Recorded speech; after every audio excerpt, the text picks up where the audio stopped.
Donc, je suis le docteur Voglimachi, chirurgien gynécologue à la clinique Rive-Gauche, et je vais compléter la vidéo faite par Marc Perrineau, gynécologue aussi à la clinique, pour vous parler des troubles urogénitaux liés au traitement des cancers du sein. Et donc Marc vous a expliqué les raisons de ces troubles et leur nature, et moi je vais essayer de vous expliquer les moyens que nous pouvons mettre en œuvre pour combattre ces troubles et retrouver un confort intime de qualité.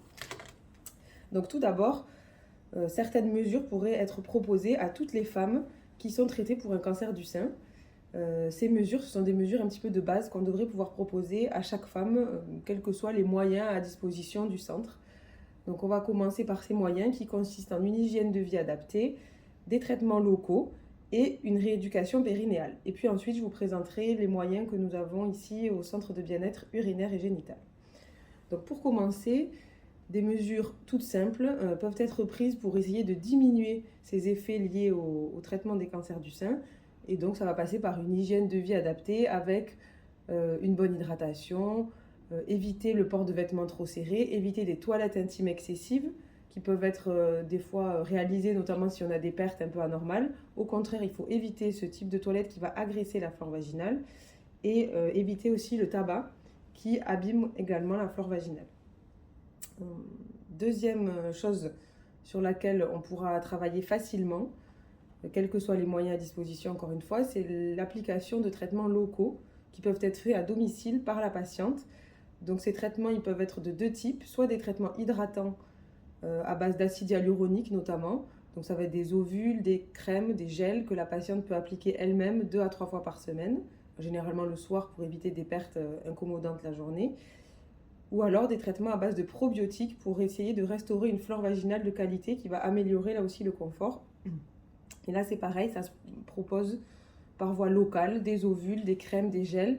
Ça peut aussi être proposé par voie orale avec une efficacité un petit peu moins connue, mais qui peut être moins contraignant sur les effets indésirables des traitements locaux. Voilà pour les traitements locaux qu'on peut proposer. En solution d'appoint, pour aider à la reprise des rapports, on peut également proposer l'utilisation de gel lubrifiant au moment du rapport. Le dernier élément important de ce traitement de base, c'est la rééducation périnéale. On n'en parle peut-être pas assez souvent. Comme quand on propose après un accouchement de faire de la rééducation pour renforcer la musculature du périnée. Là, l'idée, c'est pas exactement la même chose. Ça va être plutôt de remobiliser le périnée, assouplir d'éventuelles zones de fibrose ou d'éventuelles zones douloureuses, et puis surtout se réapproprier cette partie du corps qui est vécue souvent comme une zone un peu douloureuse ou désagréable, et donc ça permet aussi de retravailler cette réappropriation de cette zone-là. En gros, on va se dire que des tissus qui bougent sont des tissus en bonne santé, et c'est l'idée de cette rééducation qui peut se faire chez une kiné ou un kiné, chez une sage-femme. Voilà, il y a des professionnels qui sont plus ou moins formés et qui sont plus ou moins intéressés tout simplement par ces problématiques. Donc il ne faut pas hésiter à en parler à votre gynéco, à votre sage-femme habituelle, à votre médecin traitant ou même à l'infirmière coordinatrice de la clinique, à une coordinatrice de parcours ISGT qui pourront vous orienter vers des professionnels formés. Voilà. Donc tout ça, ce sont les choses qu'on peut proposer à toutes les patientes finalement. Parfois, malgré tous ces éléments bien conduits, l'hygiène de vie adaptée, les traitements locaux bien appliqués, la rééducation bien faite, on a quand même des troubles qui persistent. Et c'est là que nous, on peut intervenir avec des techniques innovantes qui sont pratiquées ici au centre de bien-être urinaire et génital. Donc ces techniques, elles sont au nombre de 4. On a la photobiomodulation par LED, la radiofréquence, le laser vaginal et les injections d'acide hyaluronique. Donc pour vous présenter la LED et la radiofréquence, on va aller voir Cécilia, l'assistante du centre qui accompagne les patientes au cours des séances pour vous présenter les machines. Donc nous voilà en compagnie de Cécilia, l'assistante du centre qui accompagne les patientes au cours des séances de LED et de radiofréquence, la machine qui est juste là-bas. Donc la LED, c'est la photobiomodulation, donc on va utiliser l'énergie de la lumière pour avoir un effet au niveau des tissus, et c'est un effet de régénération tissulaire qui est recherché. Donc l'intérêt, c'est vraiment pour les patientes qui ont une sensation d'inconfort un peu chronique, une petite sécheresse et parfois des petites douleurs. La radiofréquence, elle, aura un intérêt, plutôt quand on a peut-être une zone un peu plus douloureuse.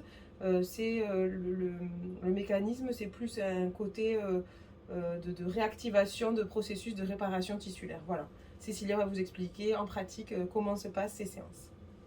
Donc, je prends en charge les patientes à raison de 1 à 2 fois par semaine. Donc, pour la LED, c'est plutôt 2 fois par semaine. Donc, ça varie entre 12 minutes et 16 minutes la séance.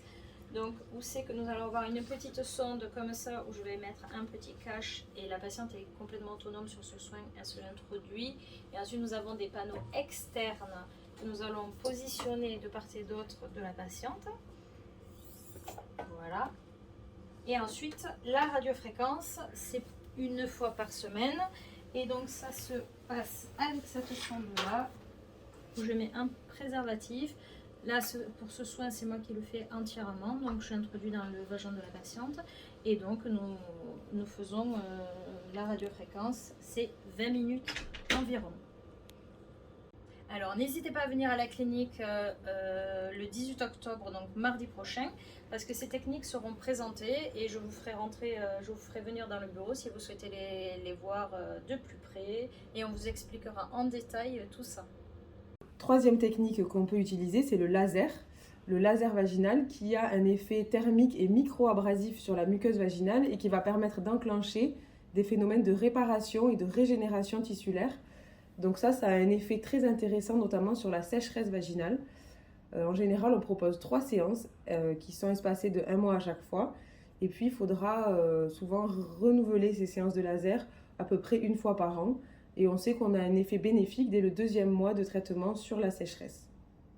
Voilà pour le laser. Dernière technique qu'on peut proposer sont les injections d'acide hyaluronique.